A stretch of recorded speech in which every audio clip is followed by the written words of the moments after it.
আচ্ছা দীপু ভাইয়া, আজকে আপনি সারাদিন, আজকে যেহেতু একটা নববর্ষের দিন, তো আজকে এই নববর্ষ, আজকে একটা ভালো দিন, পবিত্র দিন আমাদের বাঙালি জাতি হিসেবে, আমাদের হিসেবে। তো এই দিনটা আপনি আজকে সাধারণত কি করে থাকেন বা আজকে কি করছেন? না,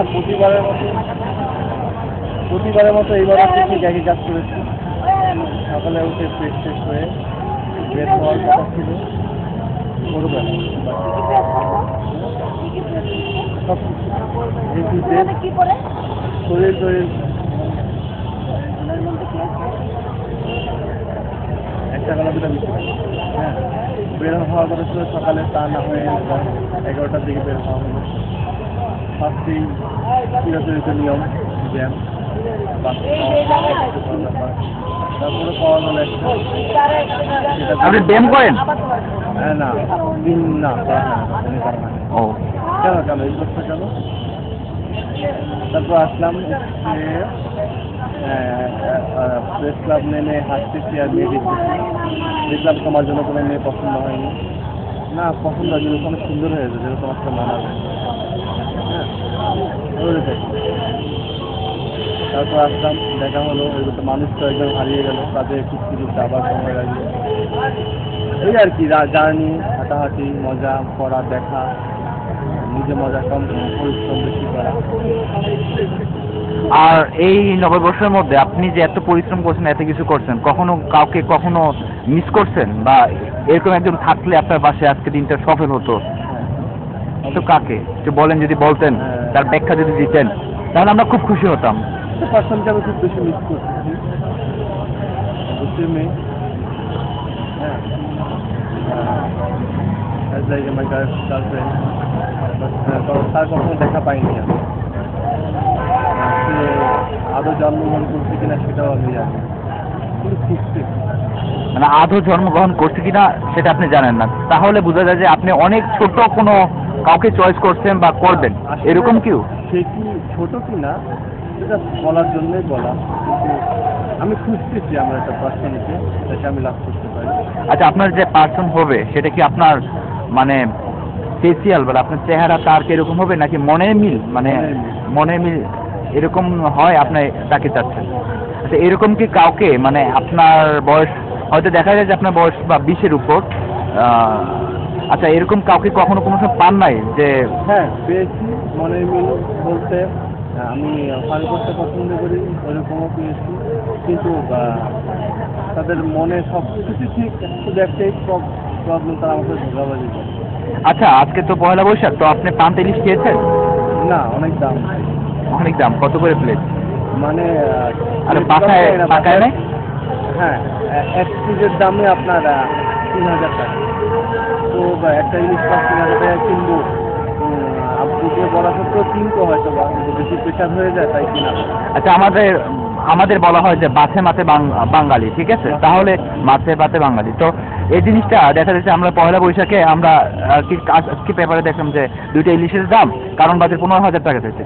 তো এই মানে আমাদের পয়লা বৈশাখের যে একটা চিরচরিত নিয়ম যে আমরা পান্তা ইলিশ খেতে হবে, কিন্তু আমরা পারি না খেতে। তো এই যে একটা শূন্যতা, মানে এই শূন্যতা কিভাবে, ঘাটতিটা পূরণ করা যায় বা কিভাবে করা যায়, এই সম্পর্কে যদি আপনি বলতেন। ওই যে আছে না যে ঘরের ডাল বা চাল যদি বাহিরের দেশে সস্তায় পাচার করে দেওয়া হয় বা দিয়ে দেওয়া হয়, তখন তো আমাদের ঘরের অভাব থাকবে, তাই না? তো ওই জিনিসটাই বন্ধ করতে হবে।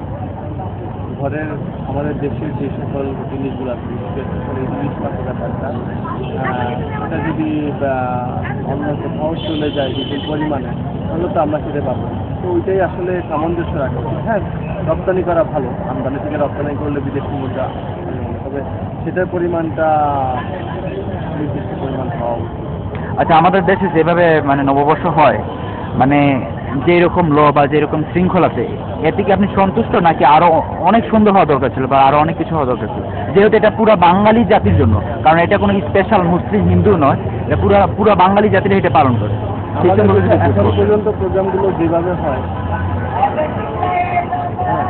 সেটা আমার কাছে খুব পারফেক্টলি মনে হয়। সমস্যা হলো সন্ধ্যার সময় আমাদের মতো কিছু যুবক আছে, তাদের চারিত্রিক বৈশিষ্ট্যগুলো অস্থিরতার প্রকাশ পায়। হ্যাঁ, এগুলো যদি বন্ধ করতে পারি তাহলে মনে হয় আরও বেশি সুন্দর ভালোভাবে নারীরা আরও অ্যাটেন্ড করতে পারবে।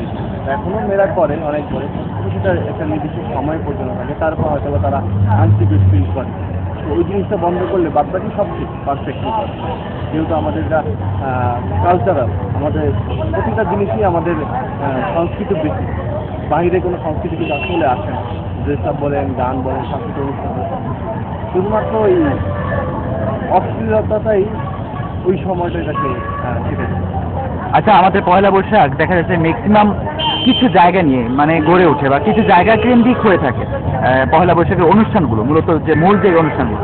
তো এটা কি আপনার কখনো মনে হয় না পুরো বাংলাদেশের মধ্যে কিছু কিছু আমি অঞ্চলের মধ্যে এটার সাথে এই সাথে একমত না।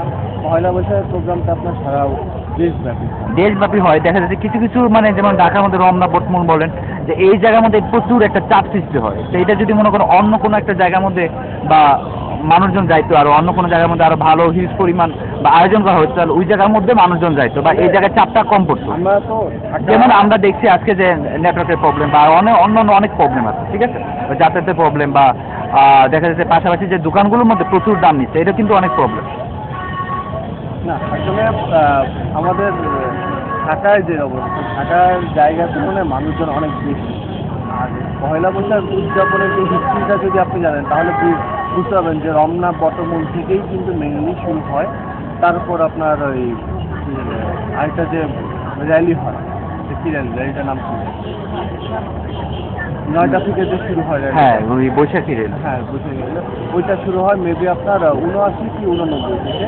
তো এটা এই কেন্দ্রিক, কিন্তু হ্যাঁ, এখন যতগুলো জায়গায় আসলে থাকুক না কেন, প্রত্যেকটা জায়গাতেই কিন্তু রমনা বৈশাখীর প্রোগ্রাম উদযাপন হয়।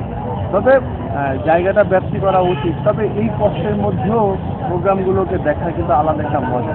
সব প্রোগ্রাম কিন্তু ভালোভাবে দেখতে হবে, সুস্থভাবে পরিশ্রম ছাড়া দেখতে হবে এমন কোনো কথা না। কষ্টের ভিতরে যে মজাটা পাওয়া যায় সেটা কিন্তু অনেক বেশি সার্থকতা বয়ে আনে। আচ্ছা, আমাদের এই যে প্রোগ্রামগুলোর মধ্যে দেখা যায় ম্যাক্সিমাম সময় দেখা যাচ্ছে যে মানে ইয়ং ছেলে মেয়েরা রমনা বটমূল বা তারাই বেশি আসে, ঠিক আছে, ফ্যামিলি শহরে আসে খুব কম দেখা যায়। এবং এই সম্পর্কে যদি কিছু বলুন। হ্যাঁ, এটা তো খুব ভালো একটা লক্ষণ।